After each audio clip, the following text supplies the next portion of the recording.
Does this qualify as a hate crime? A video streamed live on Facebook last Thursday shows a woman ripping pages out of what she claims is a Quran and placing them on windshields of parked cars outside a Mississauga mosque. The video also shows the same woman going into the mosque during prayers. She's later asked repeatedly to leave.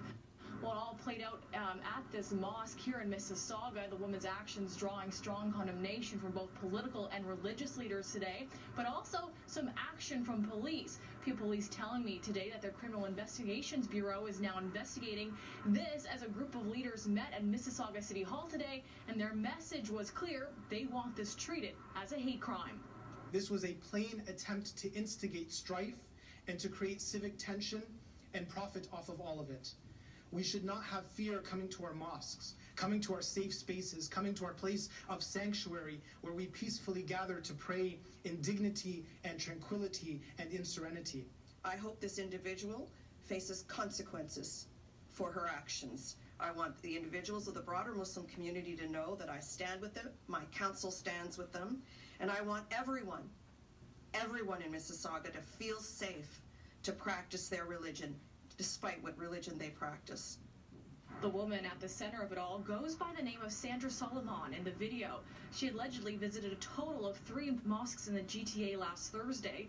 In flyers, she describes herself as a Palestinian ex-Muslim who was forced into marriage and assaulted.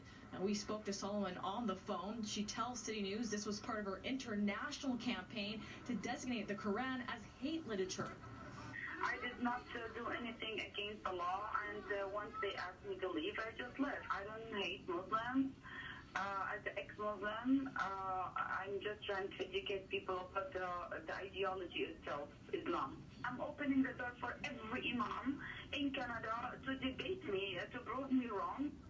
Now, I spoke with criminal lawyer David Butt, who is also a former prosecutor, and he tells me that this woman's actions do have the potential to fall within a hate crime because it appears to be the willful promotion of hatred against an identifiable group. However, he says that's not the only thing the justice system will take into account.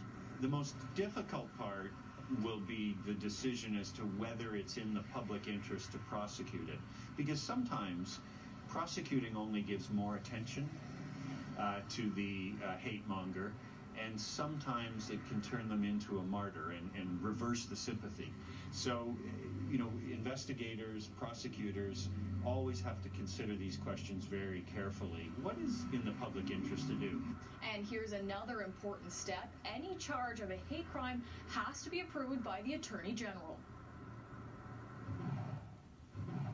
And tonight, another Canadian Muslim community group is coming out to condemn what they call the hateful acts in Mississauga. A representative of the Ahmadiyya Muslim Jama of Canada telling us he's troubled with this latest incident. We have always promoted that freedom of expression should be thought carefully if it's going to trample the sentiment of people, and if it creates more fear, more division in society. So while we welcome anyone who has questions about the Muslim scripture, which is known as the Holy Quran, to ask questions, but to rip pages of a scripture that is so sacred to over 1 billion Muslims around the world is extremely saddening.